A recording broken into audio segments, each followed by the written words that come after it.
Hello, everybody, and welcome to a new edition of Joe's Rod Shop podcast.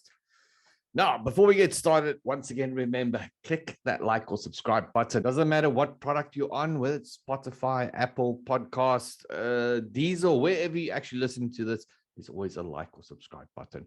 Remember, it's also available on Facebook and on YouTube if you actually want to see the videos itself. Now, before we get started into today's interview, just a reminder, this episode is brought to you by SA Hot Rod Media. If you need help with your social media, if you just don't have the time or you just don't know how to do it and you really want to try and get your name out there in the motoring industry, give us a call. Go to our website, sahotrods.com. There's a whole bunch of buttons there. Just drop us a mail, send us a message. And yeah, we're happy to help you guys out. Okay, and then a reminder, this weekend, actually tonight, it's on tonight as well. I think it's on tonight at 7. The Rod Shop Goes to Speed Week is on Ignition, channel 189. So check that out. It's a thing that we did back in 2012, I think it was, where we went to Speed, the first ever Speed Week event. So that's actually, it's a nice little half an hour mini documentary, and that's available on Ignition as we speak. So go check that out. All right, so on to today's show. Now, when we do, in our careers and working with magazines and all this type of stuff, you always meet a bunch of interesting people. And the cool thing to me about doing these podcasts is we actually find out where they come from and how they got there. You just see this guy and you see him on Facebook and you see him at events and stuff. And it's like, oh, he's a cool guy and stuff, but you never really know where it comes from. Now, Chad is one of those guys. I met Chad years ago when he worked for Speed and Sound. And he was always just an interesting guy. So well mannered, so well put together. So yeah, we're talking to Chad. So without further ado, here's Chad. And we are talking to Chad. How's it, Drew? Welcome on the show, man. Joe, how are you doing? Thanks for having me. This was rather a bit of a surprise, actually. Why, dude? I really didn't think I was that interesting. Dude, you've had an interesting career. I mean, you started off with Speed and Sound. Okay. I mean, you've been the voice on drifting events for 100 years, okay. Feels like it, yeah. Okay, and now, now you're working with Autotrader and stuff, and you're creating content and stuff. So basically, how did it start?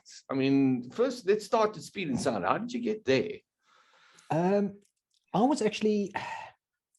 actually started before then, believe it or not. It started as far back as 2003.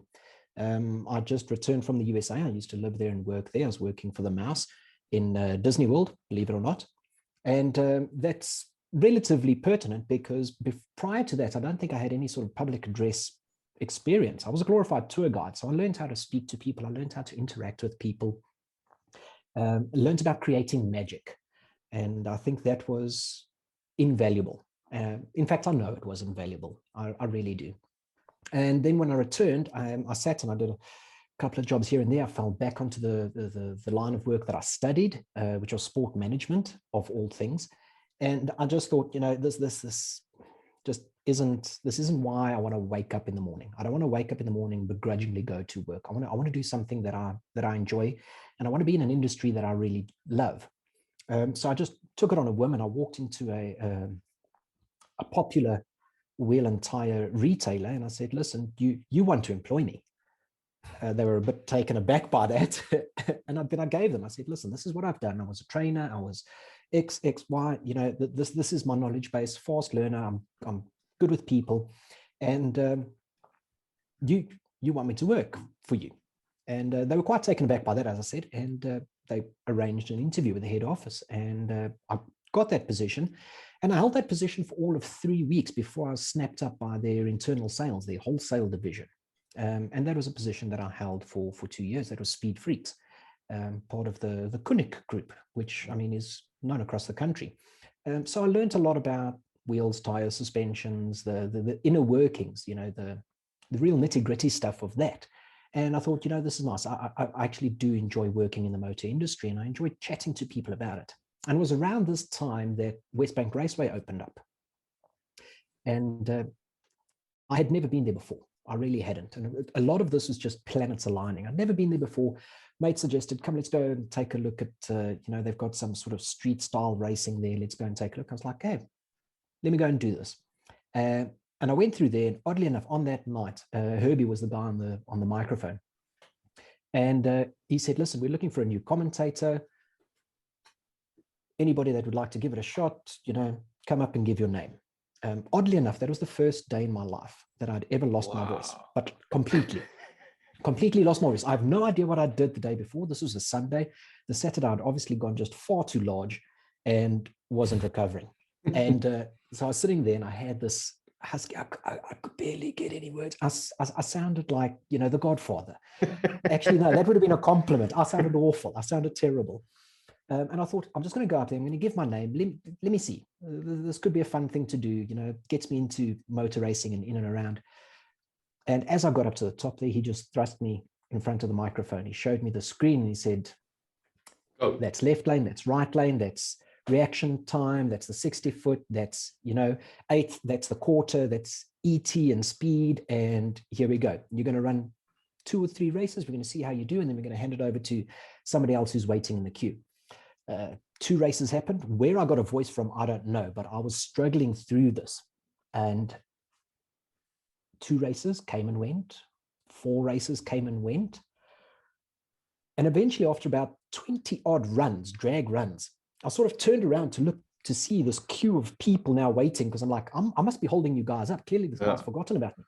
He chased everybody else away. He was like, no, we got the guy. Nice. He paid me in cash on the night, and he said, thanks very much. There we go. That's for working now the remainder of the event. We'll see you next week. I was like, okay, great. Happy days. And this was around about the same time that I started working the wheel and tire game. It was that same sort of January that all of this happened. And I was like, okay, this is fantastic. So on the weekends, I was doing drag racing commentary at Westbank Raceway. That progressed into doing commentary for the Nationals, which I thoroughly enjoyed and thoroughly loved. So it was Tarleton and was Westbank Raceway as well. And I was the commentator for Westbank Raceway until its closing in 2007. And it's so strange to think that a place that was so pivotal in the Johannesburg drag racing community and industry as a whole, outside of their tuners and the likes, was only around for 4 years. The amount of conversations I had where everything we know about custom cars and modifying cars and everything started with Westbank. You can trace it back to Westbank somewhere along the line. Everything went back to that, I mean, the guys had workshops there. The guys were testing it. It got so many people into the racing. Listen, we take nothing away from Tarleton Raceway. We take nothing away from Rainbow. Fantastic. I mean, even BlackRock had its time. But Westbank Raceway it brought everything together, and it just elevated. It was the closest we were going to get to an A-grade track. Yeah. And I think that's what the appeal was. People were building cars just because Westbank Raceway existed. But I always said the question, but can you imagine where our industry would be if it just continued? Even if it just made the 10-year mark. Absolutely. Absolutely. I personally think it would have changed everything. It would have changed everything. Well, you got to remember that 2009, 2010, we sat with a massive recession. So it was going to take a knock. Okay. Yeah. We saw a lot of shops close. We saw a lot of guys sell their race cars. We saw it last year as well. I mean, if you had a little bit of folding matter, it was the time to buy a race car. Yeah. Whether it was an oval track, a circuit, or a drag car, you were buying guys with abandoned projects because the chips were down. And sadly, it's one of the first things to go. When the chips are down, that the hobbies have to take a back seat. So it's sad. So yeah, I think had it made it past 2010, it would have been rather pivotal. And I do believe that we would have still had a proper national drag racing series with the full classes, top eliminators, senior elims, the whole works. And, it would be thriving. Now we've got test and tune days. I mean, let's not even get into the depression, which is drag racing. Well, actually, let me rephrase. Let's not get into any part of the pressing part of what is racing at the moment. Motorsport in South Africa. Yeah. Which is sad. It's It is rather sad, but yeah, I digress. A long-winded story. I worked for this. It was Speed Freaks. It was the wholesale division of Koenig Wheel Warehouse, and I saw an advert in one of the Speed and Sounds. We'd get them. We advertised there, so Sean would swing by and he would, drop off a couple of magazines. Got to know him through the racing. I got to know Chris. And I'd met Joel and Annie before. I don't know if they knew me or remembered me. I mean, I know what the industry's like. When you're in that sort of position, you meet a lot of people. So after a while, all the faces start blending together and the names are difficult to remember. And they had an advert there for a technical editor. Now, while I didn't have any mechanical training, engineering background, or anything of the sorts, I thought, I can write. I'm a fairly creative writer. I am technically minded. I understand the engineering aspect. I got crapped out on more than one occasion for spending far too much time on the phone with a customer that called in looking for a set of tires and ending down this rabbit hole of what turbocharger he should fit to his car. So I sort of had an inkling that, okay, I could do this. And if not, I was going to adopt the Richard Branson mentality of say yes and figure it out later. Yeah. Figure it out. How hard can it be? And I hounded them. I hounded poor Claire, who was working on the switchboard there. I hounded her. I sent probably for 6 months, I sent 2 emails a week, and I called every second week. And I was hounding, listen, about this position. Annie and Joel were setting up a North versus South event at West Bank Raceway, and called me in and had a meeting with them, like wanting me to do the commentary for this drag race meeting. And I thought, okay, no, it's great. We chat about it. We chat what the format of the race event is and all that sort of thing. How many competitors are they looking at? And what are they looking from me, sponsors, et cetera, et cetera. The usual commentator sort of breakdown. You got to go in armed with the facts. And as I'm sort of leaving, she says, oh, by the way, that technical editor position, if you want it, it's yours. I'm like, done deal. I'll see you beginning of January. And I was there. Into the deep end. And it was a tenure that I enjoyed. I gave my 20s to the company. I was there for just shy of 9 years. Yeah. And I thoroughly enjoyed it. It really did elevate me to wonderful heights. It opened up doors left, right, and center, not necessarily doors to make money, but doors in terms of meeting people where I could feed off their knowledge and I could share with. I was now genuinely surrounded by like-minded people, and it was fantastic. The company had a great bunch to work with, and we all felt like friends and family. And despite leaving there in 2016, unfortunately, times were tough and my position was made redundant. I'm still in contact with many of my ex-employees. It really was, like I say, it's your 20s. It's a largely formative era of your life, and thoroughly enjoyed it. But I did know that there was something more for me. It becomes a little tough when you're sitting there and you're in your early 30s and you're now trying to write to 18-year-olds. You start throwing around terms like YOLO and lit, and you're sitting there and you're like, whoa.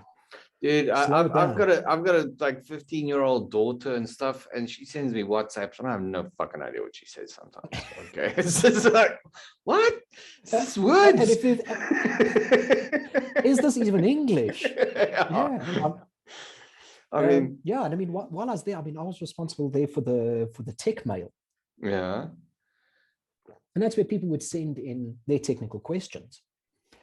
So yes, I mean, a lot of it was, I have a Uno Fire, and I'd like to make it faster. My budget's 2,000 Rand. Can I beat a GTI? I'm like, no, mate, you can't. But you'd have to decipher that. But yes, you can. But when you wake up, you're still alone. Okay. Yes, exactly. It's only if you're racing him down a mine shaft. Yes. And you keep your windows closed and your air vents closed. Yes. And he only has 3 tires. Okay. Yeah, exactly. Yeah. But the emails that would come through would be in exactly that. It would be in this garbled, you can't even call it English. It was just a colloquial vernac. And it was largely amusing trying to keep up with it. But like I say, I saw the writing on the wall, and I knew that I wasn't going to be able to appeal to the youth and to be able to keep up with the ever-changing world of the aftermarket scene forever. So I will admit that prior to my departure in 2016, I had started exploring a couple of other avenues in that. I did a bit of work for a while with Ignition TV. I did the I remember first and that. second seasons of We've Tuned all in SA. we've all had our little stints with Ignition. Yeah. Yes, I think so. And they're usually relatively brief before they change things up. It's an ever evolving company in that. I thoroughly enjoyed it. Working on the Tuned in SA also just allowed me to polish, and I didn't know it at the time, but to polish the next aspect of my presenting and my public address. And that was presenting to the camera in a style that is informative and entertaining while driving, and while possibly driving at pace. And that's not necessarily easy. People have no idea. I mean, my first real TV show was, I did a thing called Street Rod Africa with Rian Venter and them. And I remember I rocked up for set the first time, and the producer, she gives me this list and she's like, this is all the info on the car. You need to say this. And she gives me this. And it's about an A long. Dude, I'm dyslexic as fuck, okay? I can't read shit, okay? And I'm reading this, and then the camera's on. So now you have to, one, deal with the fact that you're on camera. Two, you have to think how you start a sentence. Then you have to go through the facts of everything and get it. So 1957 Bolton, and they made 325 and, blah, blah, blah, and this is the amount of horsepower, and you're wobbling off all this information. And then you have to think how you're going to end off your sentence so you don't leave the camera hanging, while thinking I have to walk from here to there to be within shot, and it's exhausting. And all those facts have to be spot on, because you're going to have some anorak that is there and he's not going to allow you to slip one iota.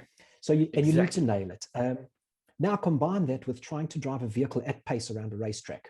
Yes. One, I've done that. Doing it's that, not fun. And two, it's a vehicle that's not yours. Yeah. You know, when it's your vehicle, you don't mind running wide, putting it in the grass. But when you know the amount of blood, sweat, and tears and the amount of money that has gone into building this car, especially a modified vehicle, and something that's pretty rare, you really do sit there and you go, okay, this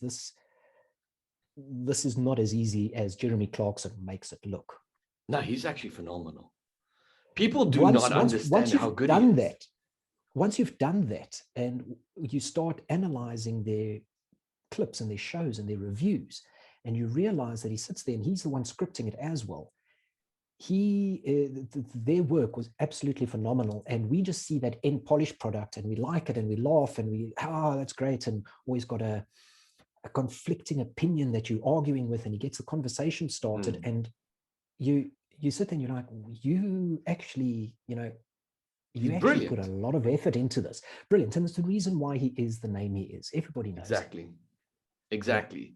The when you start watching shows like the old Top Gear and this type of stuff, and like I said, you've been behind the camera, there's like a bunch of stuff that sits when you watch it, that goes through your head. It's like my wife hates watching series with me. Okay, any especially reality-based stuff, because I dismantle the show immediately. So we'll watch like Ramsey's Kitchen. I'm like, that was produced in. They made that happen. Oh no, they brought that piece in. They did that. And she's like, just shut up. And I'm like, no, but you can see they made that shot. They made that person phone in. They did that because it developed. It got that boiling adds to the story. It adds to the story, you know. And it's about the story the whole time, you know. It is. Our life is about stories. Everybody just wants to be told a story. They want to feel good about it. And that's what we're trying to do there. And we're trying to do it while essentially juggling chainsaws. Yeah, exactly. And it's not that easy. So now what do you work with Autotrader, am I right? Yes, I am one of the senior content producers for Autotrader. I've been there for 6 years now. God, it's 6 years already, dude. Yeah. Joe, I was thinking back to when we met. I can't even place when we met. It was probably at a race meeting somewhere. I think it was. You and I met at, I think it was the first Castrol show. Could have. When I just started the magazine. Yes, it would have been at a Castrol, yeah. It was a Castrol. And the thing that always got me with you is you've got such a professional mannerism. I come in, Thank you. guns blazing, and you're always this prim and proper, precise type of person. And that's why I take my hat off to you and like the commentating and this type of stuff, because people say to me, like, why would you? I don't do public speaking. I fucking hate public speaking. I don't MC. I've never, I mean, I was there. I did the Roush Ranger launch, or no, wait, no, I did the Mustang launch and stuff with Roush, and I was MC and stuff there. But I hate public speaking, and it's because I'm dyslexic. So I get things wrong and I pronounce things wrong. I can't read for shit, which is funny because I owned a magazine. And the irony of it. Exactly. But I struggle with that. But a camera to me is easy. Camera work and this type of stuff to me is easy. And you had it. You've got that personality and that confidence in you where you can go sit in front of the mic and you can explain it. Because sometimes I sit and I listen to guys like you, and I listen to the comments in between while you're waiting, like, where do you think of this shit, dude? It's like a part of your brain that's got random amounts of information that you need to throw in quickly that goes into it. It is. You speak like that. Two things. Just my fiance, we sit and we cannot watch once again, we also can't sit there and watch a movie or a series without stripping it back.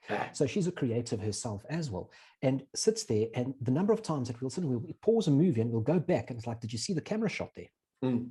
Did you see the angle? Did you see the movement? Did you see what editing trick they did there? And it ruins it, because you sit there and you're constantly dissecting it. I know. Add on another element that you're a petrol head. So you're watching a movie there's a 57 Chevy in the background. There's a Mustang sitting in the background. Yes, exactly. Where was this shot? Did you see that fucking car sitting in the junkyard in the back there? Can we find that? There's an old Nissan Silvia in the background, and I can see that is part of their set cars, because he's driven past that rather rare car 12 times in this chase scene. Yes. Why have the wheels changed between shots? That type of thing. But in any case, I was sitting with her as well, and we sat playing a random quiz, and it was just a general knowledge, like pub quiz type thing. And she sat looking at me like, you really are a wealth of useless information, aren't you? And I was like, yeah, pretty much. But I want to draw that back, your sort of question there. It stems from Disney.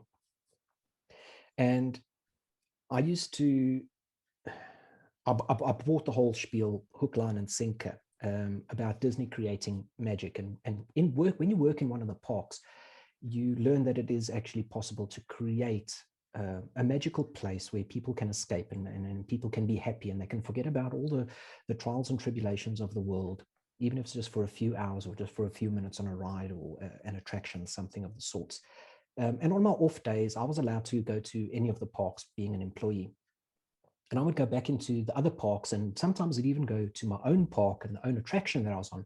And I'd go and experience it as a guest, because I wanted to see it from the other side. Disney paints it as being a production.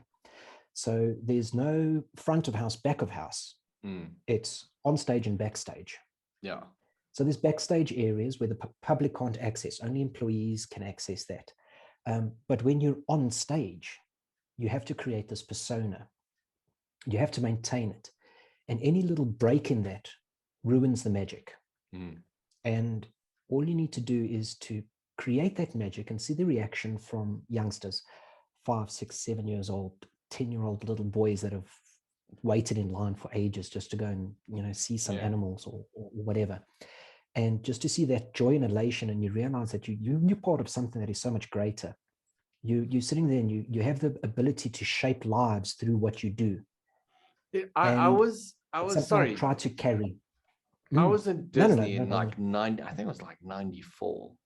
Okay, I went with my mom and them, and I remember I got back to South Africa, and I sat with my teacher, who hated my ass. I remember that, and because obviously everybody knew that I went to the US, and she says to me, "What is the biggest thing, from being there?" And I went, "Americans think bigger." And she's like, I think that's a very bold statement. And I said, you guys, For a youngster, Disney. absolutely. I'm like, I said, you go to Disney. I said, and you've got, what's it, Magic Kingdom, Universal Studio, and you're at Epcot Center. I said, and then there's like a lake in the middle. She's like, yeah. I said, they fucking made that lake. Wasn't there before. Yes. No, Okay? they made it. They made it. I said, and I'm not saying it's like Brockpond Dam. Okay. I'm no, like, it's a manier. this thing is huge. I said, you have to take a train across the fucking thing to get from one between. I said, you don't understand. I said, you don't understand the scale. I said, from Epcot to Magic Kingdom, you take a highway. I said, it's not a little road.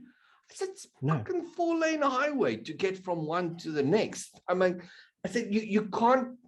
And that was that. And you're right. That was a point for me where you sat down and you went, you know what? Walt's right. Anything is fucking possible. With the right sort of determination and the right sort of, and if you're doing it for the right reason, chances are you're going to succeed as well. Exactly. Now, little fact that not many people may know, you talk about scale. You know, that highway that you traveled was owned and maintained by Disney. Yeah, I heard that. Disney isn't just a park. I mean, Disney has been in Orlando, Florida. Orlando, Like Buena Vista, They have 4 parks. Now, at the time, it would have been 3. Animal Kingdom opened up in 1999. They have the 4 parks. They have several resorts. They have water parks. Disney is an area. Disney is a town unto itself. Yeah. And you drive onto what's known as the property. Yeah. The road markings change. The street signs change. They have their own municipality, their own fire department, their own policing structure. It is a community unto itself. And that is just what has stemmed from this simple idea. And there's no porn allowed in Orlando. Nothing. I mean, you can find it if you did, but no. In the time of magazines, you could not buy a pornographic magazine in Orlando. I know. I was like 15. I looked. Okay. You're looking. Yes, you're looking. No, it really is. I mean, fuel prices would be different on property and off property. I remember. I mean, I was staying on property as an employee in what was employee housing at the time, and the Hess there had fuel. I was there in 2001. The Hess there was selling it for, I think it was $1.13 a gallon. I was prepared to drive 2 miles down the road to go and pick it up for 99 cents a gallon. Yeah. Because as soon as I left property, the fuel prices would drop. That was the sort of control that Disney had there. And it's just scale. But I learned a lot from them. I learned stuff about business as well, in terms of hierarchy and management, and that really was invaluable. It's probably one of the best things to ever happen to me. And it's largely set me on this path. Nah, we stayed on Kissimmee. Remember the street Kissimmee? Mate, this is the longest fucking street you've ever seen in your life. And there's like 20 million McDonald's and like 20 million Pizza Huts and one street. Okay. But there was like, and this is 95, man. There was 5 go-kart tracks on one road. 5, and not like little shitty little roundabout things, major tracks. Serious. Now, Kissimmee was just outside of Disney property. So they knew that anybody that wasn't paying Disney prices to stay on Disney property at one of their resorts or one of their hotels or something of the sort was going to stay outside, and chances are in Kissimmee. And they would cater to that. It was tourist trap central. The whole of Orlando and Lake Buena Vista is everything. You get these booklets with coupons, and then you sit there and it's like $1 breakfast. And it's not like you go there, but $1. It's $1 buffet, man. And you get there and the guys are walking around and they're just piling up these massive, but I think orange juice is like more expensive than all the food, you know? Yeah, they got you with the drinks. Yeah, exactly. But they got you with the drinks. $2.50 Coke. Yeah. That was their model. I mean, it wasn't dumb. It kept them in business, but and then what? Everything is just bigger. Everything. What was it? Dinosaur legs. Man, you walk around with this massive turkey leg. Deep fried like an ice bind. Oh man, it's the most amazing thing ever.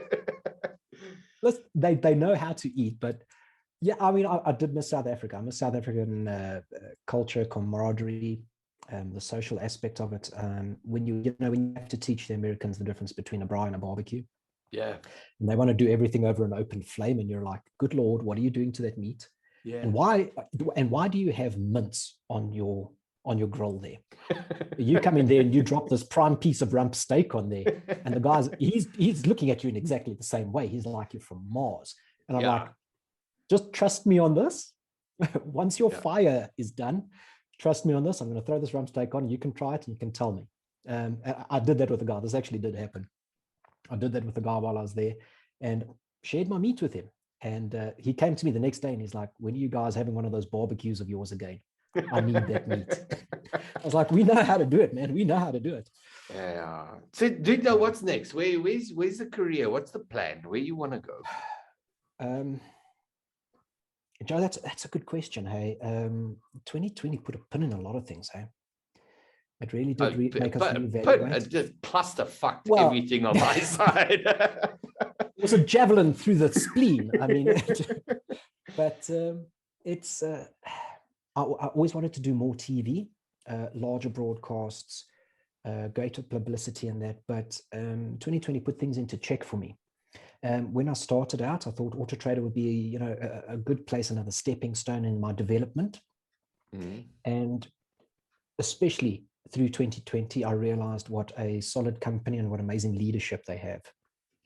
And I was fortunate enough to keep my job, full hours, same pay all the way through 2020, which I mean is more than we can say for a lot of South Africans out there and a lot of our mates, and especially in the industry.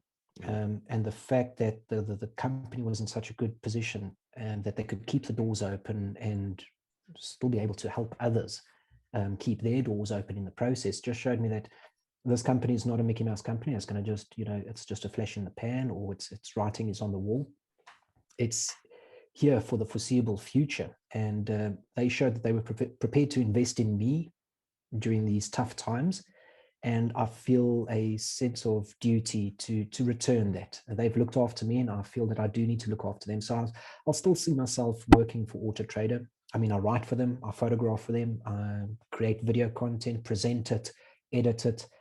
We have some great videos on the way, and I can still see myself doing this. It was a shift. Like I said, when I was my later years in speed and sound, I realized that I do need to make that shift, and the best place to make it is into the new car sector. There are new cars that are coming out every single year, every single month. There are new vehicles, and somebody needs to educate people about those. And it's largely down to like the commentary, those little idle spaces. I would sit there with, and it comes from Disney and going into the park and realizing what magic could be created. What would I want to hear if there was nothing happening on the track in those dead spaces? And that's what I'd fill it with. I'd fill it with random facts and information so that you walk away from the event having learned something.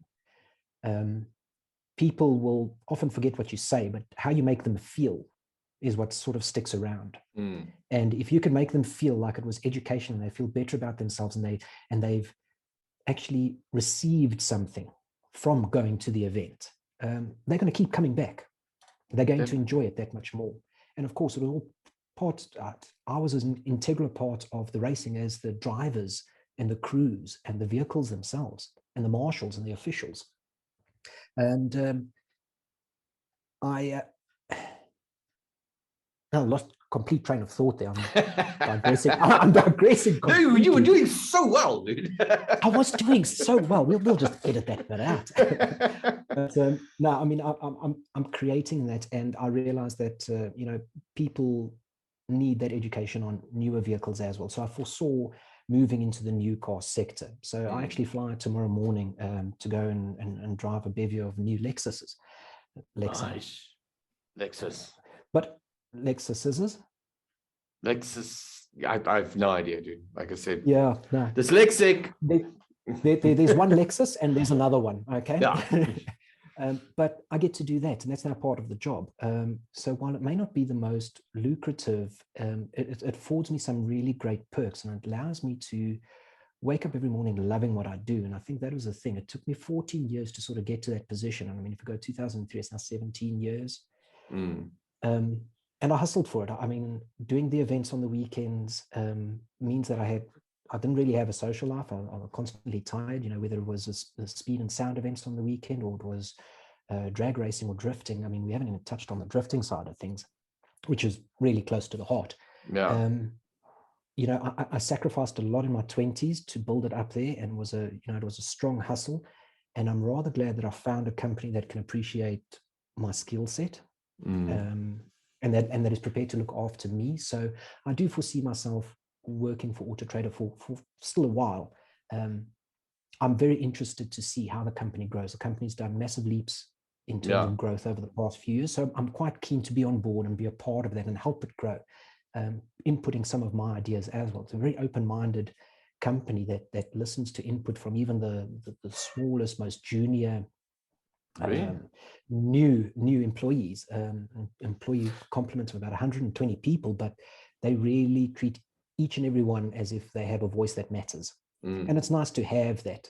So future-wise, I think I'll still be with Autotrader for a good couple of years.